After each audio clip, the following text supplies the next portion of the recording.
Bonjour et merci de nous rejoindre sur la chaîne YouTube de notre ensemble paroissial.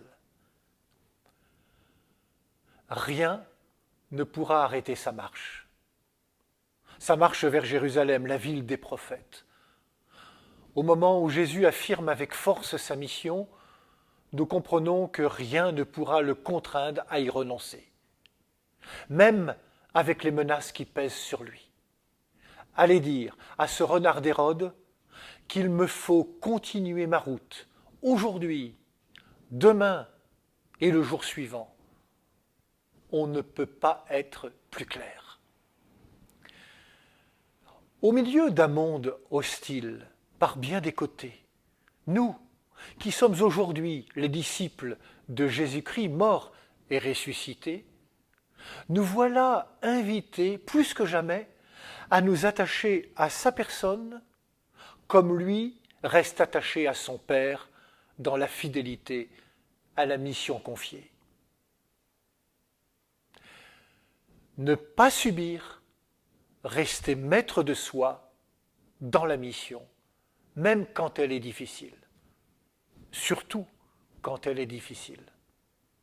Jésus a conscience que beaucoup ne le reçoivent pas, ont peur du tranchant de sa parole et de sa grande liberté, et que la violence à son égard le mènera à la mort.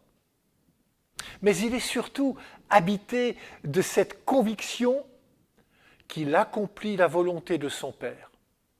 Personne d'autre que son Père ne lui dicte sa route. Il sait où il va et surtout, il sait pourquoi il y va.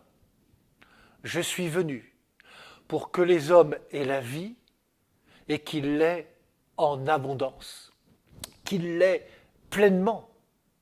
Jésus ne se contente pas de posséder la vie, il est lui-même la vie et c'est pourquoi il est le seul qui peut la donner en abondance.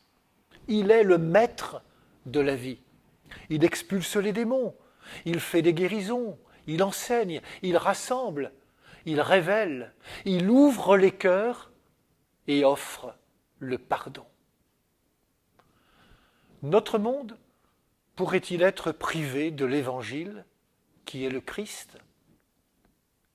Je vous invite à méditer avec moi ce passage de la lettre de Paul aux Romains. Qui pourra nous séparer de l'amour du Christ ?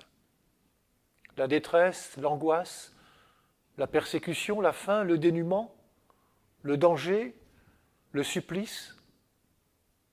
J'en ai la certitude, rien ne pourra nous séparer de l'amour de Dieu qui est en Jésus-Christ notre Seigneur.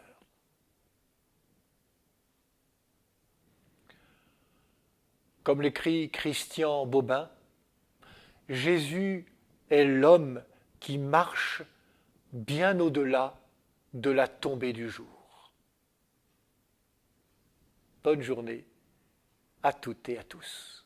Et surtout, prenez bien soin de vous et des autres.